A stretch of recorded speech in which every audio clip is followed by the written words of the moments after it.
Chapter 64. An old acquaintance is recognized under melancholy circumstances, and Dotheboys Hall breaks up for ever.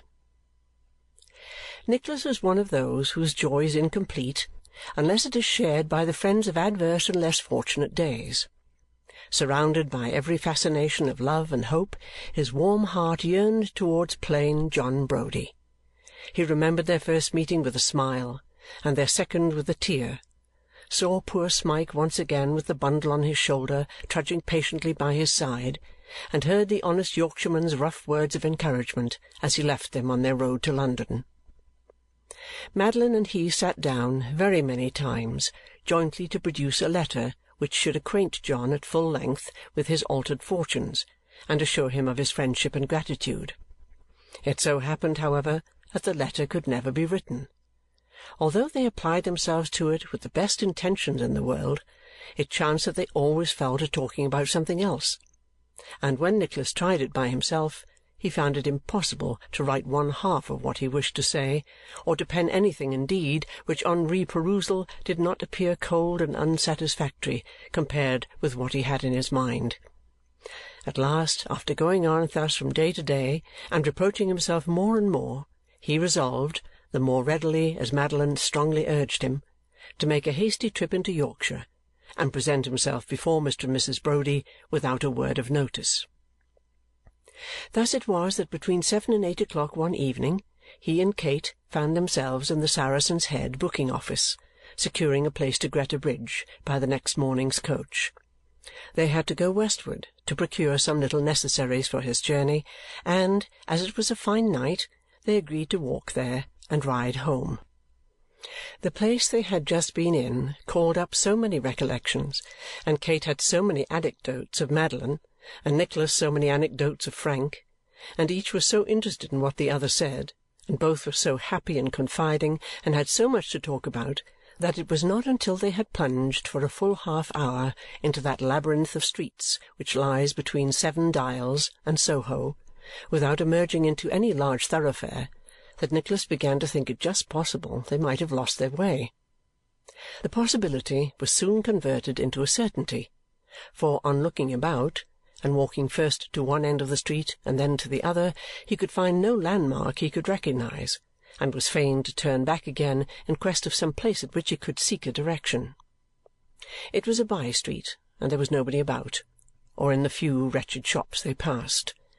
Making towards a faint gleam of light which streamed across the pavement from a cellar, Nicholas was about to descend 2 or 3 steps so as to render himself visible to those below and make his inquiry, when he was arrested by a loud noise of scolding in a woman's voice.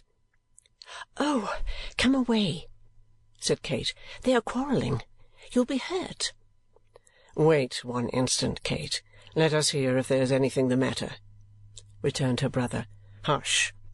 "You nasty, idle, vicious, good-for-nothing brute!"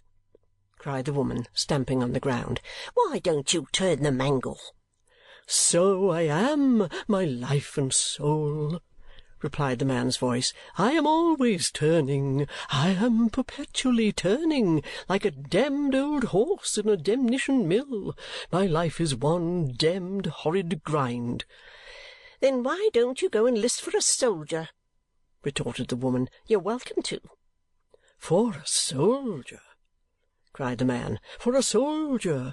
Would his joy and gladness see him in a coarse red coat with a little tail? Would she hear of his being slapped and beat by drummers damnably? Would she have him fire off real guns, and have his hair cut, and his whiskers shaved, and his eyes turned right and left, and his trousers pipe-clayed?" "Dear Nicholas," whispered Kate, "you don't know who that is. It's Mr. Mantalini, I am confident." "Do make sure. Peep at him while I ask the way," said Nicholas. "Come down a step or two. Come." Drawing her after him, Nicholas crept down the steps and looked into a small boarded cellar. There, amidst clothes-baskets and clothes, stripped up to his shirt-sleeves, but wearing still an old patched pair of pantaloons of superlative make, a once brilliant waistcoat, and moustache and whiskers as of yore, but lacking their lustrous dye, there endeavouring to mollify the wrath of a buxom female, not the lawful Madame Mantalini, but the proprietress of the concern, and grinding meanwhile as if for very life at the mangle, whose creaking noise, mingled with her shrill tones, appeared almost to deafen him, there was the graceful, elegant, fascinating, and once dashing Mantalini. "Oh, you false traitor!" cried the lady, threatening personal violence on Mr. Mantalini's face. "False! Oh, damn! Now, my soul, my gentle, captivating, bewitching, and most damnably enslaving Chickabiddy, be calm," said Mr. Mantalini humbly. "I won't!" screamed the woman. "I'll tear your eyes out." "Oh, what a damned savage lamb!" cried Mr. Mantalini. "You're never to be trusted," screamed the woman. "You were out all day yesterday, and gallivanting somewhere, I know. You know you were. Isn't it enough that I paid £2.14 for you, and took you out of prison, and let you live here like a gentleman, but you must go on like this, breaking my heart besides?" "I will never break its heart. I will be a good boy, and never do so any more. I will never be naughty again. I beg its little pardon," said Mr. Mantalini, dropping the handle of the mangle and folding his palms together. "It is all up with its handsome friend. He has gone to the demnition bow-wows. It will have pity. It will not scratch and claw, but pat and comfort. Oh, damn it!" Very little affected, to judge from her action, by this tender appeal, the lady was on the point of returning some angry reply when Nicholas, raising his voice, asked his way to Piccadilly. Mr. Mantalini turned round, caught sight of Kate, and, without another word, leapt at one bound into a bed which stood behind the door, and drew the counterpane over his face, kicking meanwhile convulsively. "Damn it!" he cried in a suffocating voice. "It's little Nickleby! Shut the door! Put out the candle! Turn me up in the bedstead! Oh, damn, damn, damn!"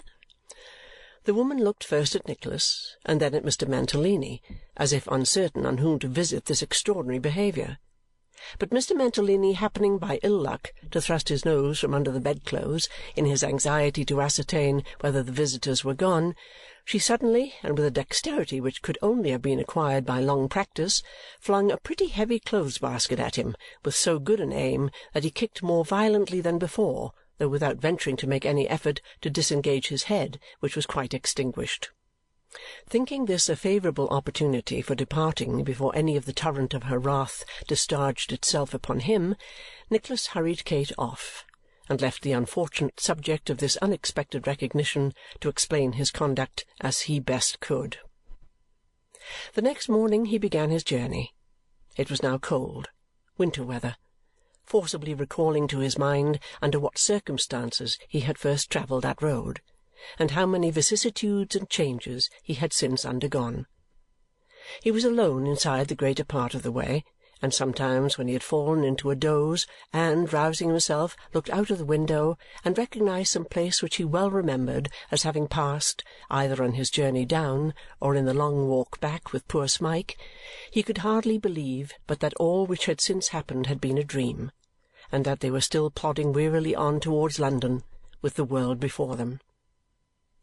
To render these recollections the more vivid, it came on to snow as night set in, and, passing through Stamford and Grantham, and by the little ale-house where he had heard the story of the bold Baron of Grogzwig, everything looked as if he had seen it but yesterday, and not even a flake of the white crust on the roofs had melted away.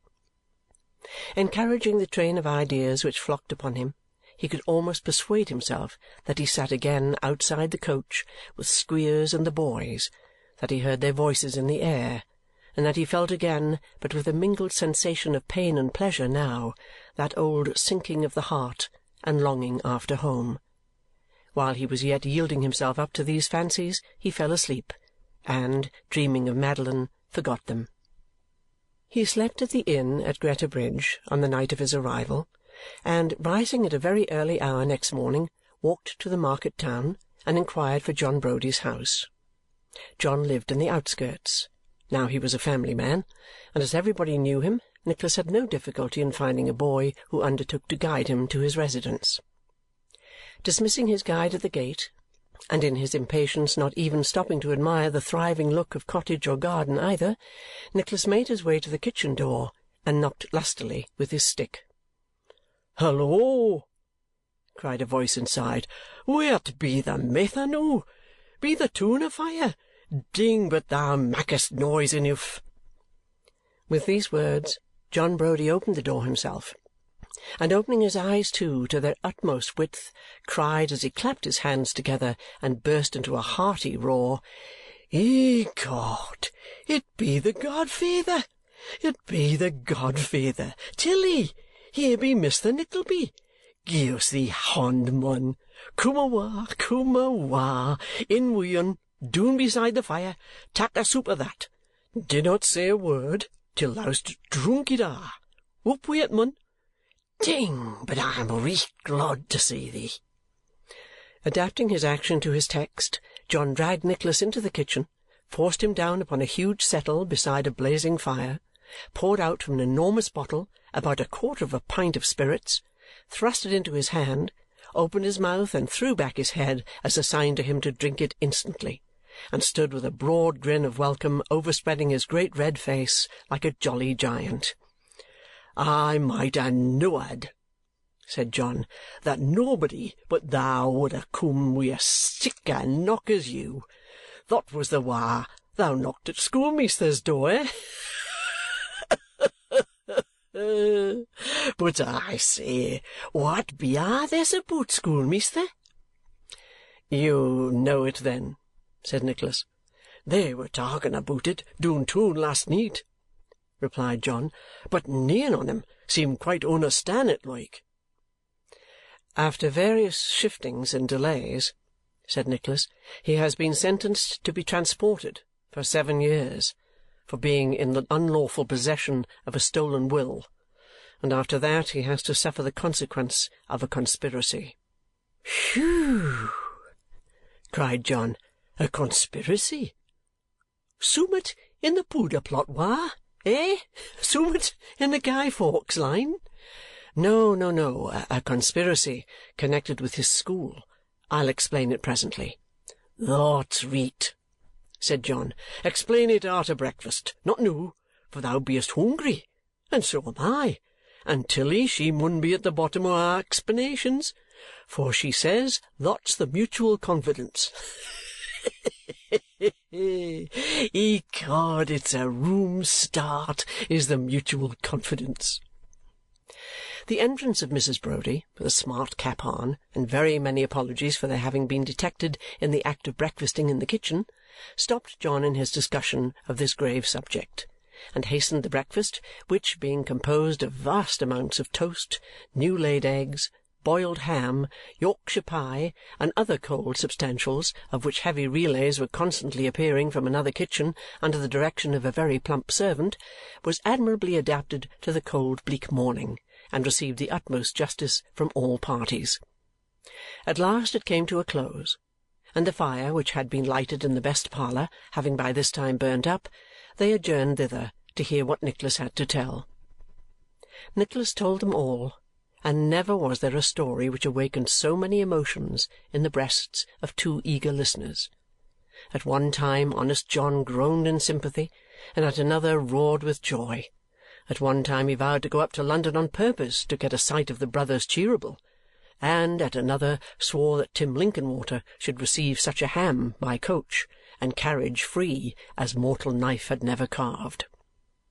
When Nicholas began to describe Madeline, he sat with his mouth wide open, nudging Mrs. Browdie from time to time and exclaiming under his breath that she must be rather a tidy sart. And when he heard at last that his young friend had come down purposely to communicate his good fortune, and to convey to him all those assurances of friendship which he could not state with sufficient warmth in writing, that the only object of his journey was to share his happiness with them and to tell them when he was married they must come up to see him, and that Madeline insisted on it as well as he, John could hold out no longer, but after looking indignantly at his wife and demanding to know what she was whimpering for, drew his coat-sleeve over his eyes and blubbered outright. Tell ye what, though, said John seriously, when a great deal had been said on both sides. To return to schoolmeasther, if this news aboot 'un has reached school to-day, the old ooman wean't have a whole bone in her body, nor Fanny neither." "Oh, John!" cried Mrs. Browdie. "Ah, and oh, John again," replied the Yorkshireman. "I do not know what they lads mightn't do. When it first got aboot that schoolmeasther was in trouble, some fathers and moothers sent and took their young chaps awa'. If them as is left should know what's coomin' tiv'n, there'll be syke a revolution and rebel. Ding, but I think they'll all gang daft and spill bluid like wather." In fact, John Browdie's apprehensions were so strong that he determined to ride over to the school without delay, and invited Nicholas to accompany him, which, however, he declined, pleading that his presence might perhaps aggravate the bitterness of their adversity. "That's true," said John. "I should ne'er ha' thought with that." "I must return to-morrow," said Nicholas, "but I mean to dine with you to-day, and if Mrs. Browdie can give me a bed—" "Bed?" cried John. "I wish thou couldst sleep in fower beds at once. Ecod, thou shouldst have 'em a'. Bide till I come back. Only bide till I come back, and ecod, we'll make a day of it."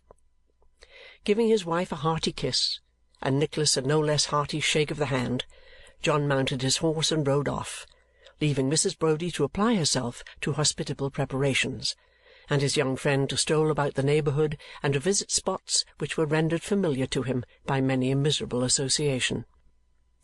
John cantered away, and arriving at Dotheboys Hall, tied his horse to a gate and made his way to the schoolroom door, which he found locked on the inside. A tremendous noise and riot arose from within, and applying his eye to a convenient crevice in the wall, he did not remain long in ignorance of its meaning. The news of Mr. Squeers's downfall had reached Dotheboys. That was quite clear. To all appearance it had very recently become known to the young gentleman, for the rebellion had just broken out. It was one of the brimstone and treacle mornings, and Mrs. Squeers had entered school according to custom with a large bowl and spoon, followed by Miss Squeers and the amiable Wackford, who, during his father's absence, had taken upon him such minor branches of the executive as kicking the pupils with his nailed boots, pulling the hair of some of the smaller boys, pinching the others in aggravating places, and rendering himself, in various similar ways, a great comfort and happiness to his mother. Their entrance, whether by premeditation or a simultaneous impulse, was the signal of revolt. While one detachment rushed to the door and locked it, and another mounted on the desks and forms, the stoutest, and consequently the newest, boy seized the cane, and confronting Mrs. Squeers with a stern countenance, snatched off her cap and beaver bonnet, put them on his own head, armed himself with a wooden spoon, and bade her, on pain of death, go down upon her knees and take a doze directly. Before that estimable lady could recover herself or offer the slightest retaliation, she was forced into a kneeling posture by a crowd of shouting tormentors and compelled to swallow a spoonful of the odious mixture, rendered more than usually savoury by the immersion in the bowl of Master Wackford's head, whose ducking was entrusted to another rebel.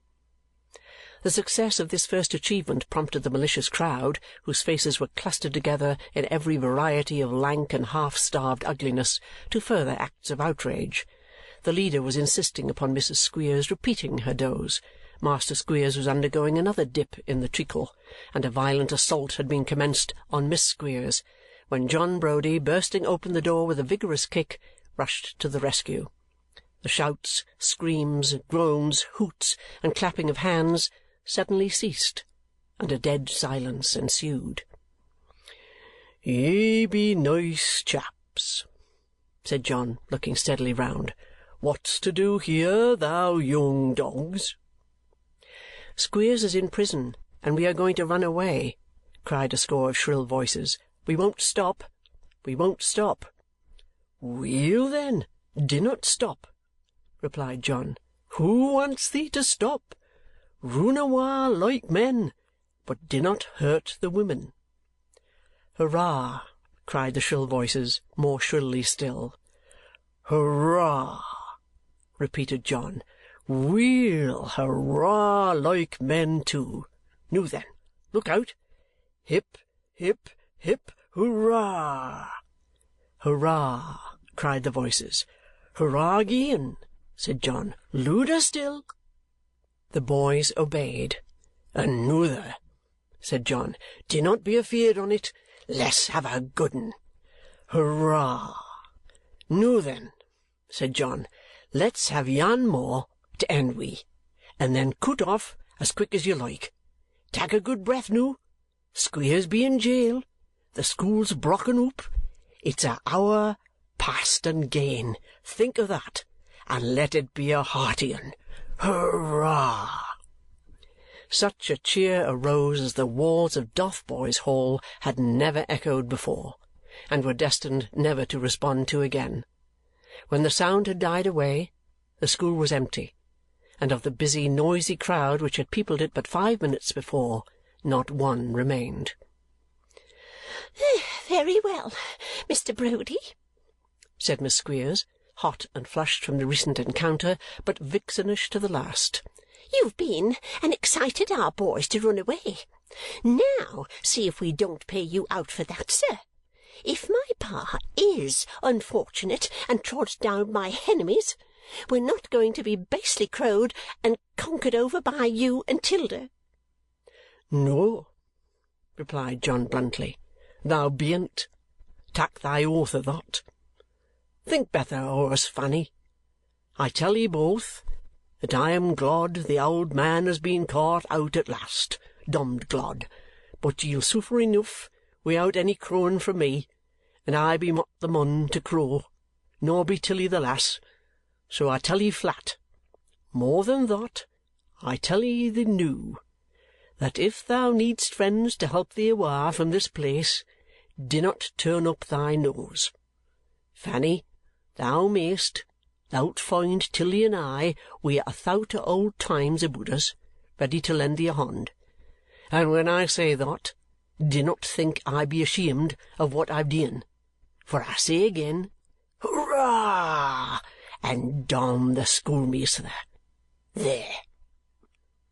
His parting words concluded, John Browdie strode heavily out, remounted his nag, put him once more into a smart canter, and, carolling lustily forth some fragments of an old song to which the horse's hoofs rang a merry accompaniment, sped back to his pretty wife and to Nicholas. For some days afterwards the neighbouring country was overrun with boys, who, the report went, had been secretly furnished by Mr. and Mrs. Browdie not only with a hearty meal of bread and meat, but with sundry shillings and sixpences to help them on their way. To this rumour John always returned a stout denial, which he accompanied, however, with a lurking grin that rendered the suspicious doubtful and fully confirmed all previous believers. There were a few timid young children who, miserable as they had been, and many as were the tears they had shed in the wretched school, still knew no other home, and had formed for it a sort of attachment which made them weep when the bolder spirits fled, and cling to it as a refuge.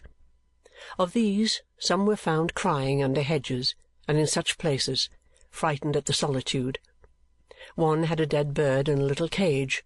He had wandered nearly 20 miles, and when his poor favourite died, lost courage and lay down beside him.